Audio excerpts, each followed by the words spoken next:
Hello everyone, welcome back to another Minecraft video, and today I'm going to be doing another video about updates for my peaceful map. It's been forever since I've done one of these, and actually a lot of changes have gone onto this map, hence why I'm facing the other direction so you can't really see. Anyway, without further ado, let's get started here. So at first glance, you could probably already notice quite a few major changes. Especially off to my left there. I'll keep that a secret for now, I guess. But I added a nice little fountain here, a river, just for aesthetic reasons. I added a cool little house over there, and I'll show you that in a minute. The front is completely changed. I added a nice little pond in with some lily pads, and pretty much shifted this whole area backwards a little bit. Moving on in here, I still have the animal farm here. I'm actually not sure. Yeah, my pets all got killed when a rogue creeper got into my house and blew pretty much a lot of this area up. Just like this whole area was destroyed. These glowstone lanterns were just wrecked, and I didn't have a backup because I was working on something else in the map at the time. So that was unfortunate, but it's all fixed now. Anyway, nothing's really changed down here. It's still well, I'll go down and show you because it's been a while since the last video, so you don't have to go and watch it. Anyway, oh, I guess the portal got destroyed in the destruction as well. But there is the incinerator down here, infinite water source, and a portal with some stuff in chests on the side. I believe this wood is different now. Small change, but that's something that's different. Pet pen is still there. As I mentioned, the cactus farm torch is still there, and we'll head into the hub. Now, previously, it was just this hallway that had glowstone lanterns, but now it's both hallways. This one just used to be regular glowstone, but then I hooked it up to the switch. As you can see there, still works nice and dandy. Anyway, moving on to the wheat farm here that I added. It's an automatic wheat farm. Well, semi-automatic. You still have to pull a lever. I'm not good with setting up clocks and stuff like that. It's too complicated. I tried going off of Ant Venom's whatever memory lock system he has, but that's just way too complicated for me. So yeah, basically, once everything's fully grown, you can go and flip this lever, and the pistons retract. Water flows out, all the items flow down, then you flip the switch, pistons go, what's the opposite of retract? They extend, there you go. It is late, so my mind is not working very well. Anyway, basically, that's how it works, and I'll show you the inner workings here. Let me just knock out some stone. Oh, and some of the redstone in the process. Basically, a redstone torch keeps all the redstone powered and the pistons extended. Then it's inverted here. There's a repeater, and then it goes to that switch. Switch it. Very, very simple design, and it works very well. Now, how am I going to do this without wrecking it again? Here, I'll go in from here. There we go. Wrecking the entire map.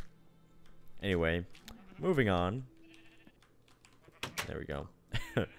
We will go down this hallway first to the mob trading area. Now, this is based off of Ant Venom's design of his mob trading thing, but it's implemented a little bit differently, and plus, I'm not amazing at condensing redstone, so it's probably a little bit different, so I'll go ahead and show you my inner workings and things like that, and I actually have a different little system. Anyway. Basically, I'll show you the basic concept first, just in case you haven't seen his.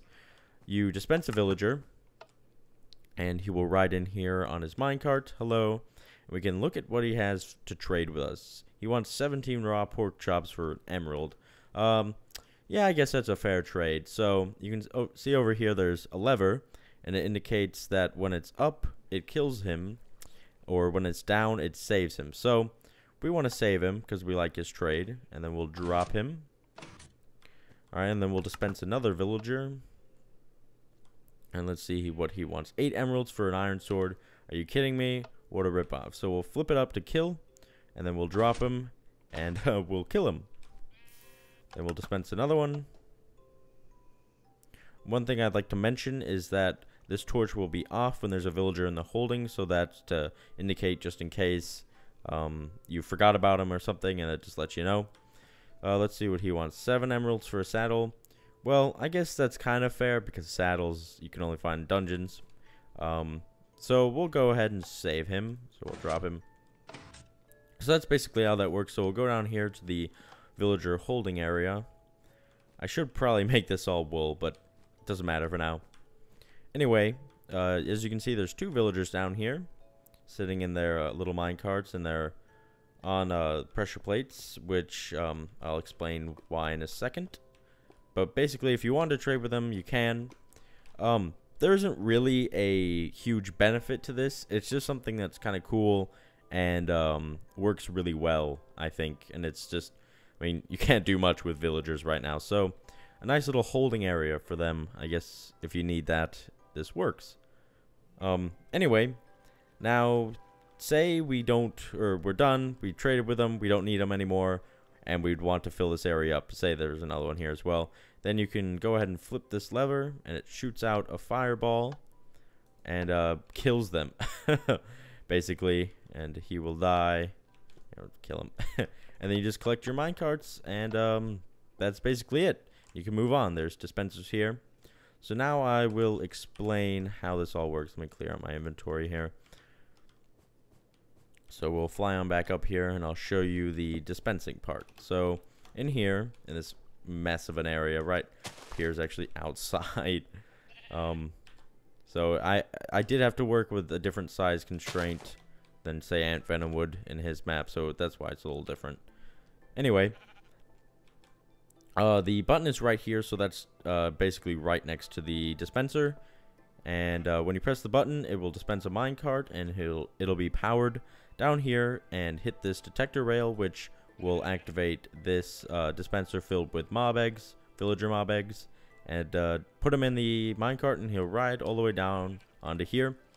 Then, once you've made your trading and picked your option here to dispense him, and you hit this, there's a piston in here, as you can see. So there's just some redstone behind here. So we'll go ahead and fix that. And I'll show you how this works now. Basically, now that it's down, it's saving them. So I'll go down here and show you what that looks like. It's connected to this line of redstone, which means that since I'm saving them, this, I guess, directional rail is pointing this way towards the holding area. And if I was to flip it, quickly fly over. Come on, you can do it, buddy. Come on. There you go. And now that it's off, it will head straight into the lava. He'll get clipped through the block here and just fall into the lava and die. It's essentially how that works. And so now I will show you how the holding area works. So if I rip up the floorboards here, you'll see all the exposed ugliness redstone. But basically, when the first, I should probably flip this back over real quick. Oh, there we go. When the first villager goes through, he'll come down here and he'll go directly onto this pressure plate. And when he sits on it, I will simulate that with this block here, dropping that on there. It flips, it actually, oh, whoops. Q, there we go. Goodness. Anyway, it powers this line of redstone, which then powers this and turns off this torch, which makes this directional rail go in this direction. So let's see if I can show you that without picking up the block. There we go. So now it's facing the opposite direction, and when the next villager comes down, he will go in this direction and then go onto here. And then again, when there's a person on here, this rail will flip, and then he'll go into the last one. The last one's actually not hooked up on anything, but for OCD reasons, there's a pressure plate there. And I will show you down here how the dispensers work. All the dispensers are above these torches, and there are repeaters connecting all of them.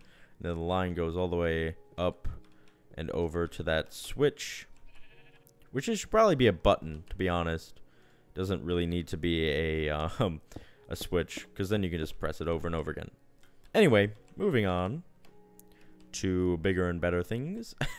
I'm actually really proud of this design. It may not be like super amazing or a super productive concept, but it works, and that's all I care about. Anyway, we'll continue down the hall. You'll see that this area is still under construction, and then we still have the cacti gathering area. But we'll head up and out, and I want to talk about the land, because that's what everyone cares about. Because you guys really care about my peaceful map. Basically, if you go back and look at the other video, you'll notice how this area, well, the cactus area was much smaller for one, and they were barely growing at all. So I figured that it was because there wasn't enough light. So I put like one sheet of glass, but this whole area was like really derpy, kind of like hills, and there were just like a lot of random drops and like flat areas, or like flat mountain sides. So it just looked really bad, and it was really griefed. So what I did is use the world edit and some brush tools and things like that, and flatten this area out, and it looks amazing now. I think it looks way better than before. And I mean, still an issue there, but there's actually a lot of stuff in there, so I can't really mess around with that. So I flattened this area out and used a lot of the brush tools, and just made it look way better, and it's a huge improvement. Anyway, and I did a lot of brush work like around this whole area too. Like I got rid of all the tall grass in this area. There used to be just covered, and if you see this over here, all this, how thick that is, was just covering this area, and I just hated looking at all the tall grass. So I deleted all of it and replaced it with air. So now we just have nice kind of flat, but not too flat area over here. So I think that looks better, and you probably just saw that. Anyway, we'll head over to this, I guess it's like an old canteen. I don't know. That's what I was trying to go for. Anyway, it's kind of empty, really. There's not much in here. But if you go behind the bar counter and flip the lever, all the pistons extend, and they're kind of like bar stools. So I think that's pretty neat. And also all the lights switch on at once. It's kind of neato to see. So if we set it to midnight and turn this off, so you can see it's pretty dark in here.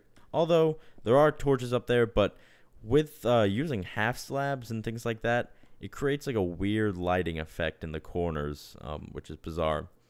Anyway, so you flip on the switch and the lights come on, and it's nice and bright. You can't use the fireplace though, otherwise the whole place burns. So, I mean, feel free to do that if you want to, if you download this map, which there will be a download link in the description, so go ahead and download it if you want. And of course, I will be doing more updates in the future and update the link and stuff like that. Anyway, we have a like a slaughterhouse here. I can't remember if this was here in the previous video, actually, to be honest. I don't think it was, but for some reason the animals escape.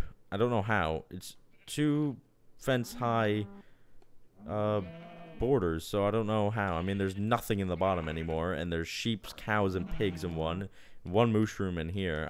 I don't even. But the netherrack, I think, is a nice contrast, and that's pretty cool.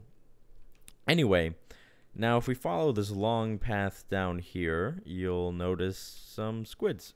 LOL. Did I really just say LOL? Wow. I didn't even mean to. I'm really ashamed now. Just looking at these squids dancing. Anyway, I need to focus. Showing you my lighthouse. I totally had a huge ADD moment there. Anyway, it's basically an empty lighthouse, because I don't think lighthouses ever have anything in them. Nice little viewing area of the main house over there. It's pretty nice. And kind of tiny windows here. But there is a maintenance area and coal refill. So this is how the actual lighthouse area works.